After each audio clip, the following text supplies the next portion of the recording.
Bonjour les nouveaux audacieux et audacieuses, bienvenue sur la chaîne Ceinture Blanche.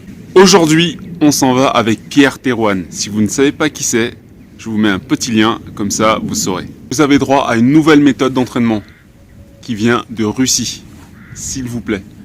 Donc vous avez une explication, ensuite de la théorie on passe à la pratique avec des exercices, c'est timé, vous pouvez le faire.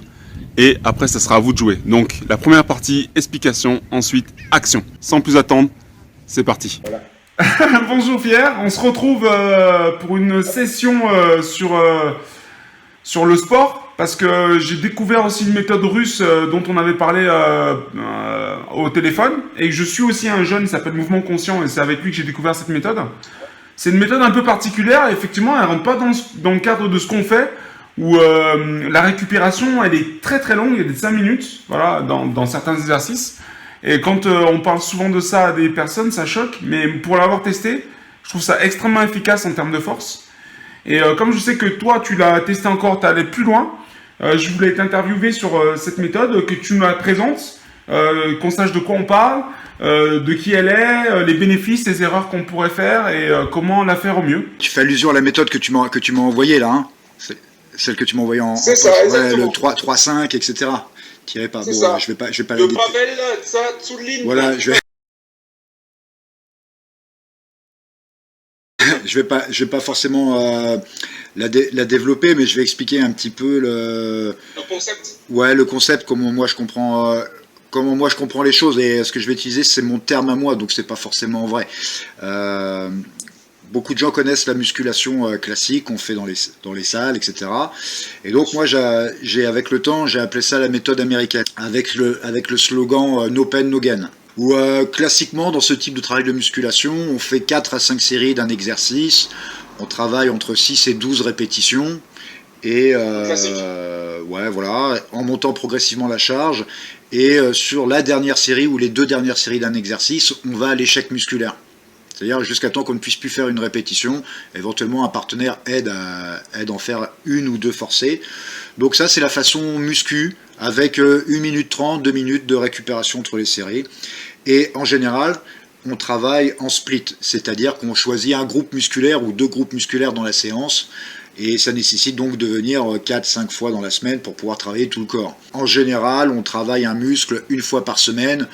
Si un muscle est en retard, on va le travailler 2 fois. Bon voilà, ça c'est tel que la musculation est pratiquée en général, à quelque chose près, à quelques détails près.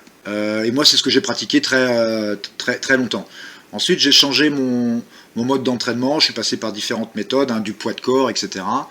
Et puis, depuis très longtemps, je me suis intéressé aux kettlebells. Donc, les kettlebells, c'est, pour ceux qui ne connaissent pas, c'est une sorte de boulet de canon avec une poignée. Je mettrai une photo. Ouais, voilà, ouais.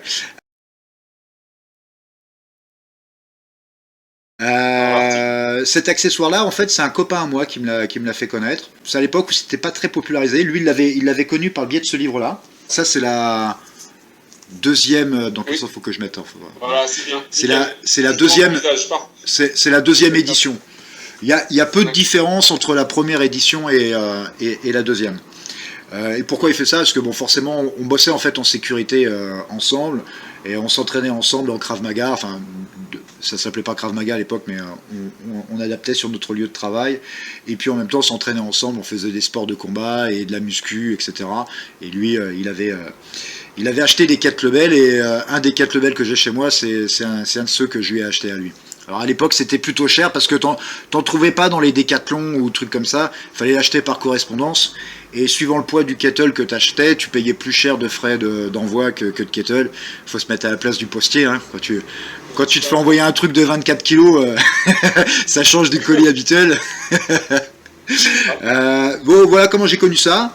Donc je l'avais rentré dans mes entraînements de façon un peu classique. Et puis en fait, j'ai toujours gardé un petit peu dans ma pratique, hein, tu vois. Mais de façon occasionnelle ou en complément, etc. En restant sur des mouvements assez basiques, hein, les mouvements de base du kettle. Le plus connu, c'est ce qu'on appelle le swing. Mais encore, en fait, et je l'ai appris que dernièrement, je le faisais pas très bien. Donc je l'ai peaufiné. Puis, comme moi c'est mon job et que je suis passionné par ça, je m'intéresse à différentes méthodes d'entraînement. Et je suis tombé sur le programme là, que tu as mis de Pavel Tsatsouline. En fait, eux, si tu veux, leur philosophie, elle est différente de la méthode que moi j'appelle, hein, de la méthode américaine. Eux, ils font pas no pain, no gain. Ils vont jamais à l'échec musculaire. Ils travaillent en sous-maxima. C'est-à-dire que, par exemple, une charge qu'ils vont pouvoir soulever 5 fois, ils ne pourraient pas la 6e, mais ils peuvent en faire 5, et ben ils vont en faire que 3. Ils n'épuisent pas leur système nerveux, ils ont besoin de moins de temps de récupération, et ils vont pouvoir faire du volume avec ça. C'est-à-dire que eux, ce qu'ils vont regarder, c'est le tonnage qu'ils vont faire dans leur séance. Tu comprends le principe?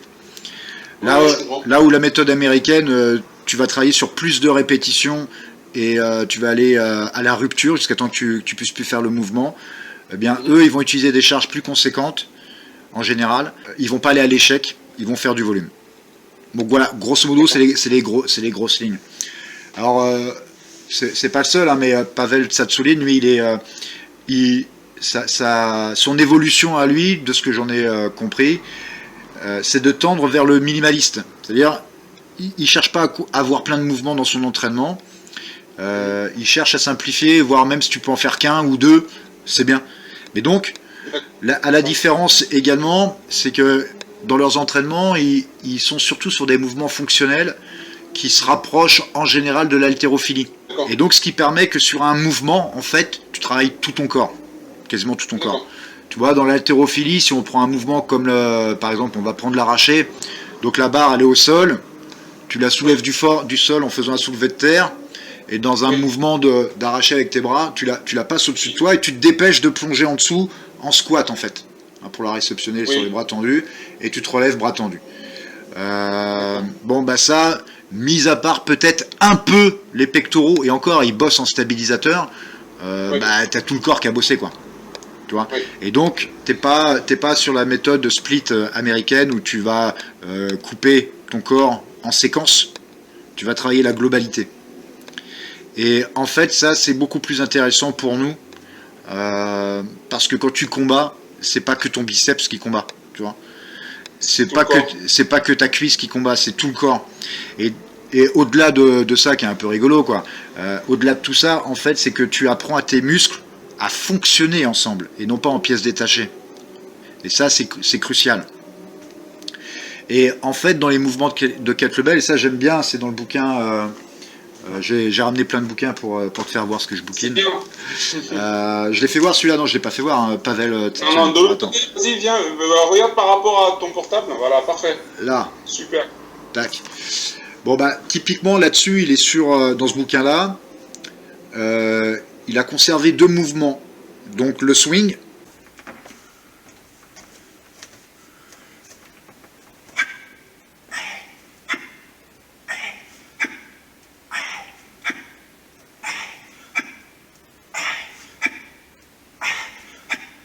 Qui est un mouvement où tu tiens le kettle à une main, tu le passes entre les jambes, et donc tu t'inclines vers le sol, et en te redressant, tu le montes à hauteur du buste. Bon, il faut voir les exercices hein, pour tes élèves, les gens qui te suivent, il faut regarder les exercices en vidéo. C'est un swing, pas de problème. Voilà, swing à un bras. Et Turkish Get Up, alors ça c'est un mouvement que j'adore moi. Donc voici une autre application du kettlebell pour la self-défense. Donc le Turkish Get Up qui est un mouvement qui s'apparente en termes d'engagement musculaire plutôt à de la lutte. On est tout le temps en tension musculaire. Et il faut travailler de façon logique en chaîne musculaire, biomécaniquement. Donc je fais le mouvement côté droit, je fais l'application avec le mannequin et je le fais côté gauche. Mon pote Maddox.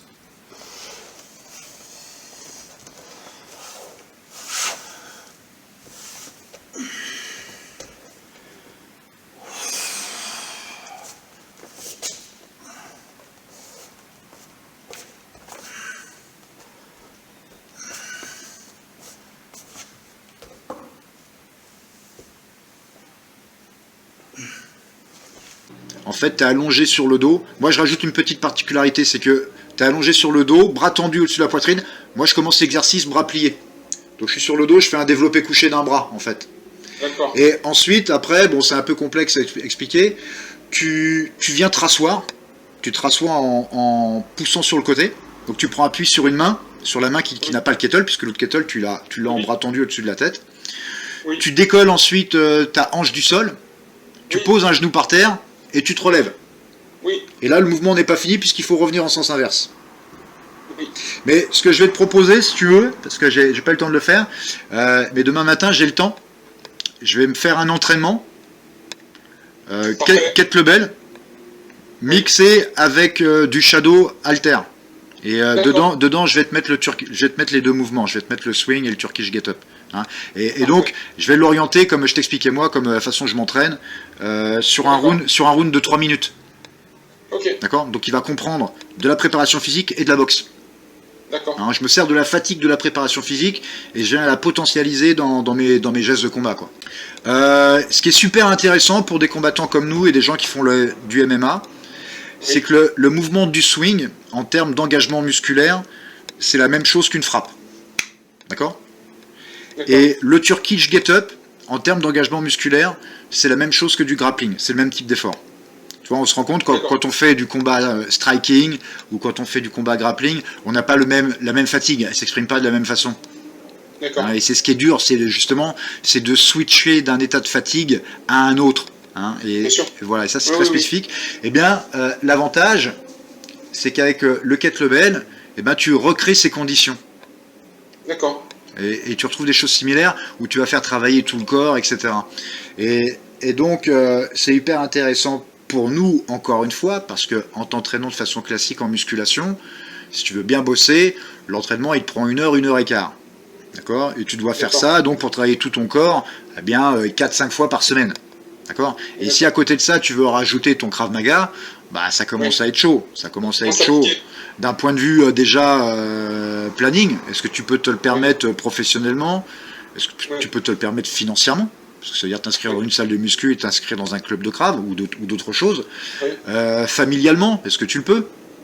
Oui. Regarde, tu le peux, mais peut-être que tu seras peut-être pas toujours en vie de famille tout le temps si tu fais ça.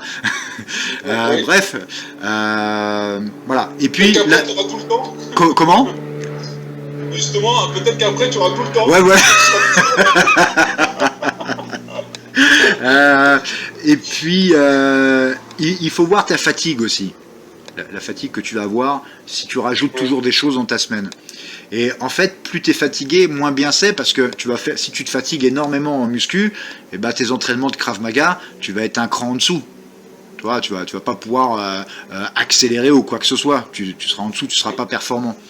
Alors quand tu trouves des astuces d'entraînement type kettlebell sous la philosophie russe, entraînement russe, quoi, et ben t'as des entraînements qui sont moins longs. T'as vu, hein, moins fatigant parce que tu n'épuises pas ton système nerveux. D'une part, tu te mets pas dans le rouge.